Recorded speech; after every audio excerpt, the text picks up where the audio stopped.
and welcome to The Scramble. I'm Jenny Liese. Today we'll discuss whether college is a good investment. With rising tuition rates and increasing student debt, are students getting a good return on investment for college? Joining us are a group of panelists. We have back with us Jennifer Reed, a doctoral student in sociology, Alex Velto, a junior in political science and a minor in Brookings public policy, Padilla, a senior with a double major in journalism, media studies, and political science. And welcoming to the panel, we have a special guest, Beth Akers. Beth Akers is a fellow in the Brookings Institution's Brown Center on Education Policy. Thank you all for being on the show. And Beth, tell us a little bit about yourself. Sure. So as you said, I'm based in Washington, D.C. at the Brookings Institution in the Brown Center on Education Policy, where we do research on the entire spectrum of the education system, K-12 through post-secondary, and post-secondary is my area of expertise. My background training is in mathematics and economics, so my focus within that area is really on the financial aspect of higher education. Oh, nice. Sounds like a lot of education to get there. That's right, it was. With rapidly rising tuition costs, students are borrowing more than ever before. Student loan debt has recently exceeded $1 trillion, pushing student loan debt to new heights, higher than credit card debt and second only to mortgages for consumer debt. Could we be headed for a financial crisis from student loan debt and mass defaults like the recent mortgage debt crisis? And Beth, let's start with you. Sure. So there are a couple reasons why we are not headed down the road of another mortgage crisis, started with the student lending. One is that the student loan market is a small fraction of the mortgage market. So it's a tremendously large market in the United States. Student loans, while they're growing and the outstanding dollar amount is large or shockingly large when you look at this $1 trillion figure, it's still a drop in the bucket compared to the other sources of debt in the economy. So even if we were to have a real issue with defaults in this market, we wouldn't have the same sort of consequences that we had for the financial markets and the overall economy that we had coming out of a mortgage crisis. Second, I don't think there's even concern that we will have a crisis within the relatively small market that it is.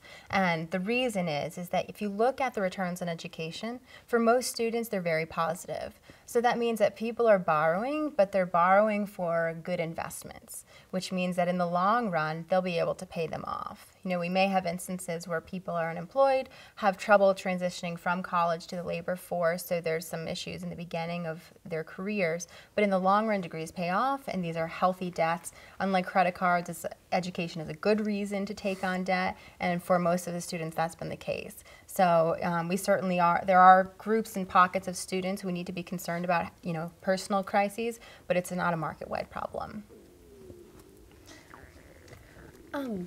So I'm curious, do you see if there's any issue with just the sheer cost of education in America? Because I'm pretty sure in comparison to other countries, the cost of our education is pretty astronomical. I've heard myths of like being able to take college courses in their entirety, whole semesters for less than $5,000 in other parts of the world, and it seems like a little bit exorbitant that we're paying tens of thousands of dollars for the same amount of education. Could you speak a little bit more about that? Sure. So tuition inflation is absolutely like one of the #1 things that public policymakers are talking about right now. The concern, as you said, is that it constrains access. So lower income students or students coming from lower income households just don't have access to the post-secondary education system because of this price problem. So given that, in the calculations of whether or not degrees are worth it, we do take this into account. So even though we're paying these high prices, people are still getting return conditional on that. So in one sense, it's okay. We don't need to be worried about it, too much. On the other hand, we want to figure out what is driving this huge inflation, particularly in the U.S. market for higher education, and make sure that the policies that we put in place are not exacerbating that problem. And I'm not sure if you're even familiar with it, but is it easy to be able to facilitate a transition between a post-secondary education overseas into an American job, essentially a job in the States? Is there a space for that transition to be possible? Do you see that as maybe becoming an option for students in the future to look overseas as a more feasible way for them to obtain an education? Yeah, I mean, I think that what you're talking about are there are tremendous price differences between the U.S. system of education and some foreign systems of education. But what part of it that's picking up is that we have a very elite system of higher education, and so that's reflected in the prices. I haven't done the research on this, but it would be interesting to see if you look at those institutions overseas that are comparable to the institutions we have here. What would be the price? And is it a bargain for students to study abroad at those types of institutions and then come back to the United States? It's not clear that that's a viable option. I mean, there are plenty of people who receive undergraduate degrees in foreign countries because that's where they're from, come to the United States either to work or for graduate school. So it's certainly becoming an international market, and so our institutions will have to compete globally on price. And it seems that tuition rates have risen very rapidly. It doesn't seem like it's rising with the cost of living, and even in many programs, in graduate programs. I know here for graduate assistants, they're still getting paid the same that they were like 10 years ago. So should we be concerned about the rapidly increased inflated tuition prices, and is this only going to go up, or are we going to hit a plateau at some point? I wish I knew the answer of when this inflation was going to stop. What you're pointing out is that tuition inflation is well above the rate of inflation for other goods in the economy. So we normally measure inflation with CPI. Tuition-specific inflation is much higher than that. And that means that wages are not going up at the same rate. And as a result, people are having to turn to debt to finance higher education. So this is definitely a documented shift in our system, that people are just using debt more as a means of paying for education. It's not clear that that's a problem, right? So if we think of these as being good investments, debts that are wise to take on because you can pay them off in the long run, it's not clear that there's reason for concern, except for those students who are making poor choices or, by no fault of their own, ending up with a degree that doesn't pay off. And also, popular media has highlighted several stories of recent graduates who are unemployed and living at home with their parents, shouldering an enormous amount in debt, $100,000 plus. And many organizations, many news organizations have questioned, whether college is a good investment. Are these students outliers, or is this is this something that a lot of students are facing? Yeah, you're exactly right. So the narrative in the media is really based on this anecdotal evidence of individual students who are facing really tremendous hardship after graduation, whether undergraduate degrees or from graduate degrees. A lot of them move back home to live with their families and are having difficulty repaying their loans. So the fortunate thing is that these really are outliers. So this is not to say that there is not a large number of students. And Beth, I'm sorry, I'm going to have to cut you off there, but we'll come right back to you after the break with more on that. Sure. And we'll be right back with more after this. Wow, these are really good. You act surprised.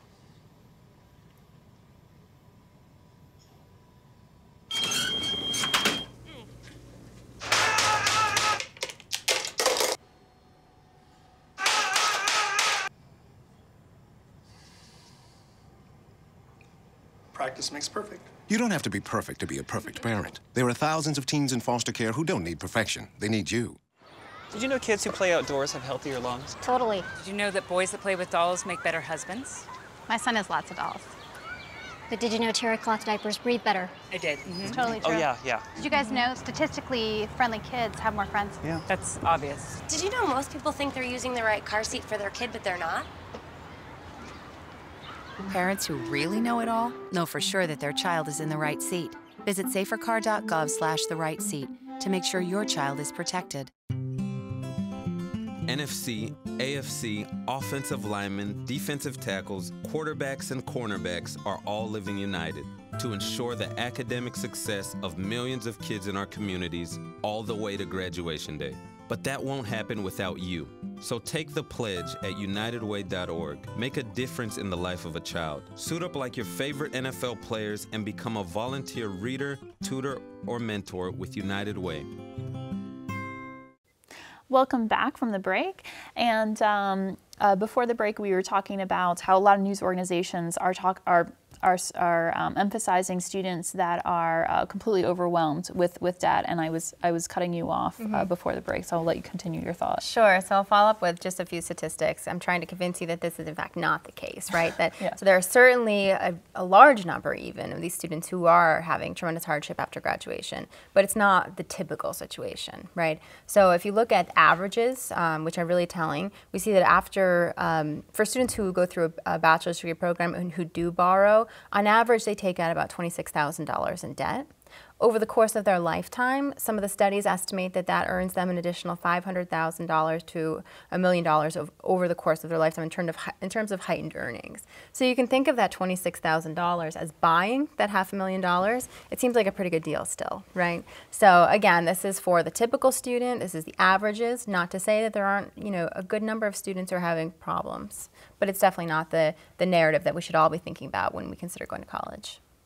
And also recently there has been a move underfoot for adjunct professors to unionize, and their issue is low wages in comparison to fully employed professors. And how would this affect the economics of higher education if they are to unionize? I mean, certainly it would result in an increase in cost to institutions. But it's not clear the implications for quality, which is, I think, the more important question. It's sort of a black box, what happens in terms of teaching in post-secondary education. We emphasize on it a lot in the K-12 system, but, the idea of whether or not adjuncts perform better than tenured faculty in creating good student outcomes, it's sort of unclear still. So to me, that's the bigger question. Certainly, having to pay adjunct professors more is going to increase costs, which will eventually get passed on to students. The bigger question is the impacts on quality. And Jennifer, I know this is like a topic that you kind of near and dear to you. What are your thoughts on this? Well, as a graduate student who, this is very close to me. There's a lot of graduate students that are working as PTIs, putting themselves through school. But then the bigger issue then is a lot of people who are taking on a lot of debt in graduate school are hoping to get their PhD to be able to go back into academia and teach. But when now our statistics are flipped, where it used to be about 70% of positions in higher education for teaching were tenure track, now we've seen it flip to like 70% plus are part-time or adjunct professor positions. So, I mean, the market has completely shifted. Not that we shouldn't have some adjuncts, but at what point are we overutilizing people in jobs that are not paying a living wage, and that there are people that are all getting graduate educations, and most of whom are taking out debt, particularly as, she said stipends haven't raised, but the cost of tuition has. So now we're adding on the chances of getting a job that pays a living wage is less if people are getting paid less at institutions in jobs that are not entirely stable because there's not a chance of tenure. So just, I don't know, can you speak to that at all as far as that issue? Yeah, I mean, I think this is really what's driving this, move towards unionization and creating a better wage. I think I'll come back to the quality issue on this, because I think that the flip that you talked about is not necessarily a bad thing from the student's perspective. If we have a shift away from tenured faculty, of a bigger focus on research towards these part-time adjuncts, whatever the role is called, who are focused entirely on teaching, I mean, this could be a good thing for students in the long run. So we need to get the pricing right. We need to pay them a fair wage, and it sounds like this unionization may be a first step towards getting that in place. But I think for the system as a whole, this may be a step in the right direction. So for them not to have tenure, though, for them not to have potentially any kind of protections? Because I mean, tenure, because I know some people bring up tenure being an issue of, well, then you can't get rid of a bad professor. But the issue of tenure was started because professors... We'll have to cut you off right there, but we'll come back with you after the break, and then we'll let you answer that question when we're back with more. Ever wonder what makes us, the Smurfs, so happy? The forest, of course! This is where we, along with the beautiful forest creatures, make our home with beautiful plant life, clean water, and endless adventures. It's a place to celebrate. So discover the forest with your family today. Visit discovertheforest.org to find a forest near you. Oh, hey, bud. Where are you headed? Just gonna hang out. With Gary and Todd? Yeah. I've been meaning to ask you. Is there any drinking going on in this crowd? No. If any of your buddies ever pressure you to take a drink, just tell them you promised your dad you wouldn't. I'd do anything to keep you safe. Okay, I will. I hope this is working. I promise. Love you too, Dad. They really do hear you. For tips on what to say, visit underagedrinking.samhsa.gov. We have a job to do out here today. To be a winning team, you have to work like a winning team. My team depends on me. And my team is 50,000 strong. Looks like a lot of work's going into this. This is what it feels like to be part of a team. A winning team. The Action Team. Action Team! Get in on the action at actionteam.org. Are you in? All right, welcome back. We are talking about higher education. And Jennifer, I cut you off before the break. Okay. Yeah, so I was just saying that if the matter of not getting tenure for faculty had more to do with them being able to pursue research that was possibly something that would be, I don't want to say, controversial, and that they didn't want to have, any kind of special interest that might be able to influence them losing their positions if they pursued certain types of research. So that's one of the issues with lack of tenure that people are concerned about. So can you speak to that? Yeah, absolutely. So something that I think is really interesting in this discussion is that, we think of it as a hardship for individuals that they don't have job security because they don't have tenure, right? Because they're a teaching professional. If that individual were to work in any other industry outside of K-12 education, tenure doesn't exist, right? You come to work every day. If you do a good job, you get to come back. If not, you get fired. So it's not necessarily, an excessive hardship that these people don't have the job security, but I do appreciate your point, which is that the reason we have tenure is because it gives faculty the independence to do research that really reflects their own beliefs, and they don't have to be concerned that they're going to come out with a finding that the administration of the institution finds offensive and they let them go as a result, because it really ensures that there's independent research happening and real honesty and integrity in research that's coming out of universities, which is absolutely important and the reason why we have the tenure process. Now, coming back again to the issue of the adjuncts, I think that we may be a little top-heavy or heavy on the research in institutions right now. We have these places that are really built on research faculty, and then on the side, they teach students. Right? So I think that if we were to move towards a system where maybe there are fewer tenured individuals on the faculty, but there's a greater emphasis on people who are there to teach, I think that's something that could work. And it could also serve with changing the nature of the collegiate education, and really if you have teachers teaching instead of preparing students to become interns or their assistants while they're doing their own research, that might facilitate professionalism at an earlier point and a legitimate wage at an earlier point in a career, too. And also then I would hope that there would be policy to address the changing roles. I mean, we're seeing some visiting professorships being, created, because I know an issue with students that I've heard a lot with being in the classroom is that, when they have a part-time instructor as their first experience in the classroom with different subjects, that instructor is not able to be their advisor. So like the first person that they come in contact with and they're saying, oh, I really like this person, can you be my advisor?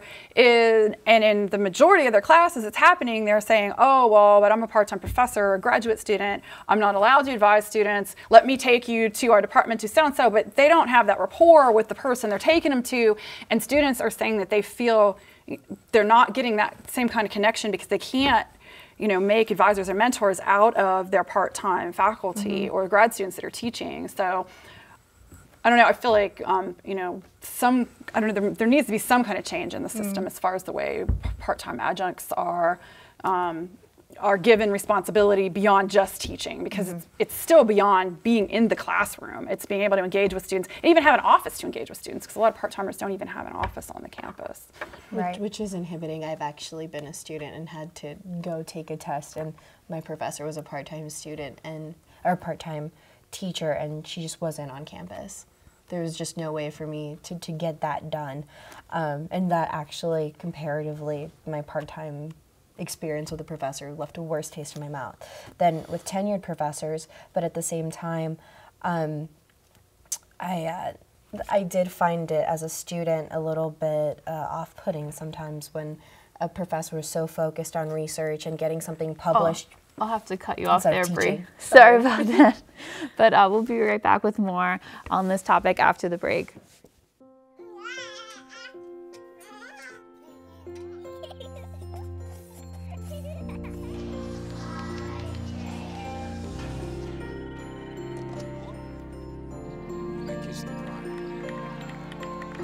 A full life, measured in seats, starts with the right ones early on. Car crashes are a leading killer of children 1 to 13.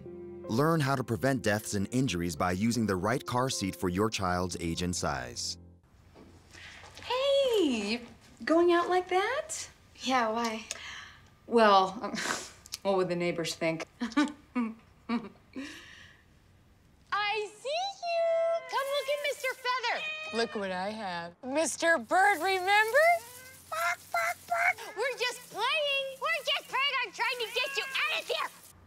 Even still. You don't have to be perfect to be a perfect parent. There are thousands of teens in foster care who don't need perfection. They need you. If you drive buzzed, it could cost you around $10,000. You'll face major legal fees, major fines, and steep insurance penalties. You could lose everything. Nothing kills a buzz like getting pulled over for buzz driving, because buzz driving is drunk driving.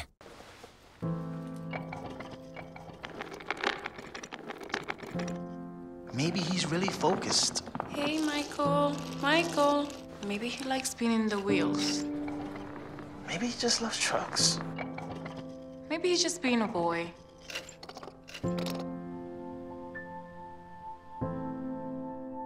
Preoccupation with objects is one early sign of autism. Learn the others today. The sooner it's diagnosed, the better.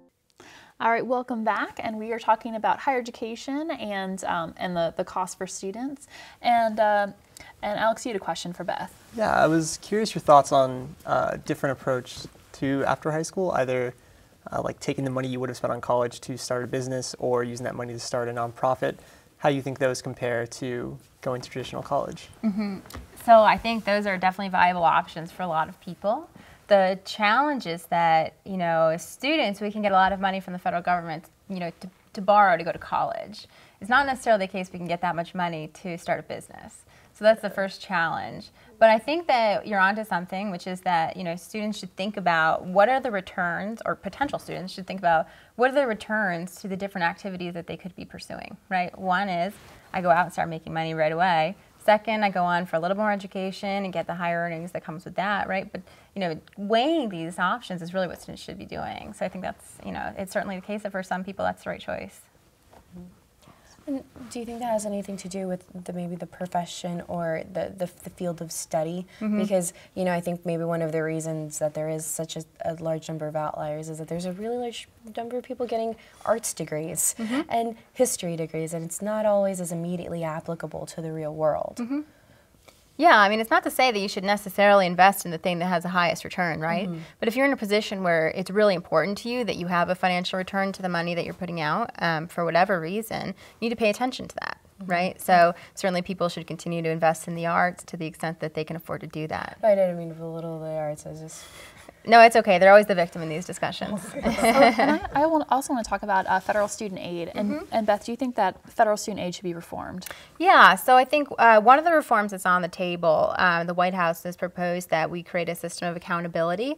They're introduced this idea of generating metrics that measure institution quality and then tying eligibility for financial aid to these metrics. So in Washington right now, the discussion around reform of financial aid is really focused on this issue. So it's going to be curious to see how it's implemented. I think in theory it's an excellent idea. We need to keep institutions accountable for the outcomes that they're producing, make sure that students know the outcomes that institutions are producing, and then tie something to that in terms of a financial reward for the institutions, which is really the financial aid piece. But the devil's in the details with this is the line we say over and over, because it's not clear that it's going to be possible to do it well in the time frame that they're talking about introducing the policy. Because if they implement the rating system, then somewhat of that rating system, I'm guessing, will be applied to graduation rates and. Yeah, so they're going to take into account a number of things, and we don't actually know the formula they're using yet. I don't think they know the formula they're using yet. They have talked about using employment outcomes, so if graduates have jobs after they finish their degrees, at what rate students are graduating, the amount of debt, or some measure of affordability, and just other measures of how well the institution's doing. And again, it's a little bit of a black box at the moment of what's going to go into this grade that the institutions are getting. So everyone's hanging on to see what happens here. Well, that's a good point to stop there. And great discussion, and we'll have more on this after the break.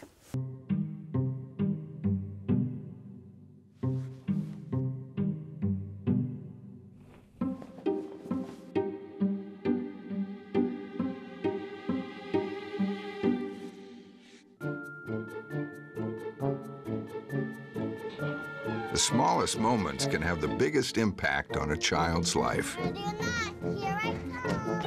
Take time to be a dad today. I don't think anyone captured my first steps on camera. I was the 5th kid, and by that time, first steps weren't a big deal. I was 16 and driving home with my brother Ben. A distracted driver hit us. Ben died on impact.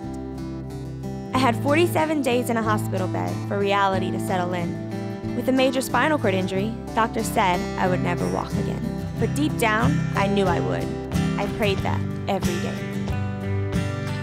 Family, friends, strangers, all started to pray for me to be able to walk again. The progress has been slow, and the victories hard-won, but I feel the prayers. Whether you need support in a tragedy or just to make it through a bad day, prayer can make a difference.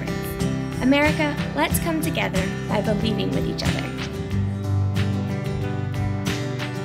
For someone to come alongside you and say, I'm going to believe with you, it means a lot. All right, welcome back to the show. And Beth, thank you so much for being on the show. And I know you had a final thought for us. Sure, I just want to get out there this idea that college is a great investment. We just need to be savvy shoppers when we think about where we're spending our dollars. Well said. Thank you. And thanks, everyone. Now you know what we think. Let us know what you think. Share your opinions and any ideas or topics you would like us to scramble about to thescramble.unlv@gmail.com. You can also catch full episodes of The Scramble at unlv.tv. That's all the time we have for today. For all of us here at The Scramble, thanks for joining us, and we hope to see you next time.